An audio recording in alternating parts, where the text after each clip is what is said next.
वो खत्म हो जाना चाहिए। आगे बढ़ेंगे, एक बड़ी खबर, प्रधानमंत्री नरेंद्र मोदी के मन की बात कार्यक्रम अब भारत के जन जन की बात बन चुका है। ये दावा है, सुनिएगा, एक स्टडी हुई है IIM Indian institute of management Rohtak का ये स्टडी है। आने वाले रविवार यानी कि 30 अप्रैल को पीएम मोदी रेडियो कार्यक्रम मन की बात के 100वें एपिसोड को संबोधित करेंगे। उससे पहले IIM रोहतक ने मन की बात कार्यक्रम पर एक सर्वे किया।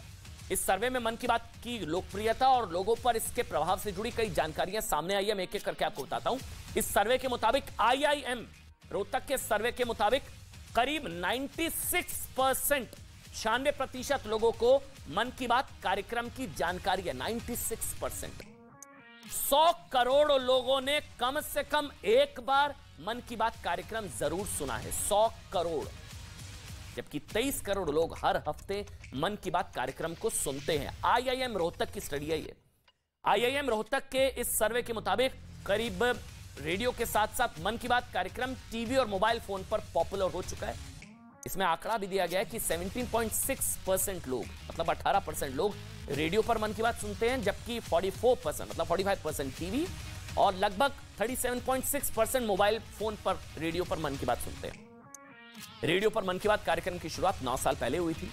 प्रधानमंत्री नरेंद्र मोदी ने 3 अक्टूबर 2014 को विजयदशमी के अवसर पर रेडियो पर मन की बात कार्यक्रम की शुरुआत की थी। लेकिन तब शायद किसी ने भी कल्पना नहीं की होगी कि रेडियो के साथ साथ ये कार्यक्रम टीवी और मोबाइल पर भी लोकप्रिय हो जाएगा। और मन की बात कार्यक्रम के जरिए प्रधानमंत्री नरेंद्र मोदी अलग अलग राष्ट्रीय मुद्दों पर जनता से संवाद करते हैं, आप जानते हैं। और इस कार्यक्रम में मोदी राष्ट्र निर्माण से जुड़े लोगों की मिसाल भी पेश करते हैं, उनकी प्रेरणादायक कहानियां भी होती हैं। IIM रोहतक के सर्वे के मुताबिक, सुनिएगा, और कुछ आंकड़े हैं जो इस रिपोर्ट में है। 60% लोगों ने कहा है कि उन्हें इस कार्यक्रम से राष्ट्र निर्माण के लिए काम करने की प्रेरणा मिली।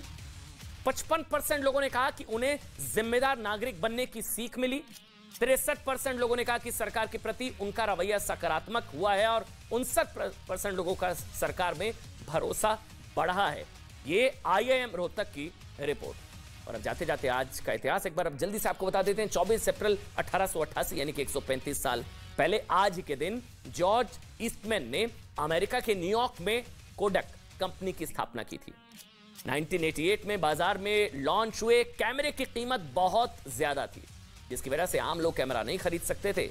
लेकिन ईस्टमैन चाहते थे कि वो एक ऐसा कैमरा बनाए जिसमें आम आदमी भी फोटोग्राफी कर सके।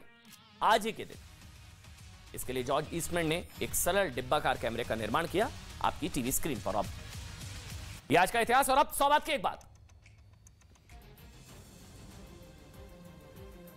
नमस्ते, मैं हूं किशोर रजवानी। आप देख रहे हैं देश का नंबर 1 हिंदी न्यूज चैनल। घड़ी इशारा कर रही है 9 बजे रात का। वक्त 100 बात की एक बात का। 100 बात की एक बात में आज यूक्रेन जंग में जेलेंस्की की फौज ने पलटवार करते हुए काला सागर में मौजूद रूस के जहाजों पर बड़ा हमला कर दिया।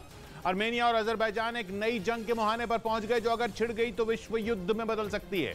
ताइवान के बाद जापान से टकराने जा रहे चीन को अमेरिका ने गंभीर नतीजे भुगतने की चेतावनी दे दी।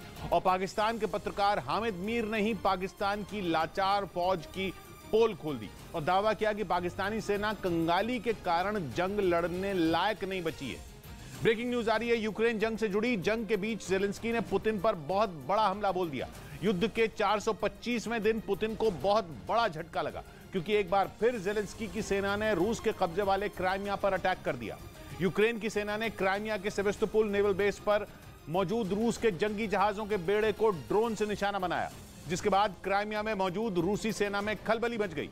हमले के तुरंत बाद वहां हाई अलर्ट जारी कर दिया गया। इसके बाद रूसी सेना ने यूक्रेन के हमले का जवाब देने की तैयारी शुरू कर दी। यूक्रेन की तरफ से यह दावा किया गया कि उसके इस ड्रोन हमले में सेवेस्तोपोल नौसेना अड्डे पर खड़े रूसी जंगी जहाजों को काफी नुकसान पहुंचा है। लेकिन रूस का दावा है कि उसकी सेना ने यूक्रेन के ड्रोन हमले को नाकाम कर दिया। पिछले महीने भी जेलेंस्की की सेना ने रूस के इसी नेवल बेस को टारगेट किया था।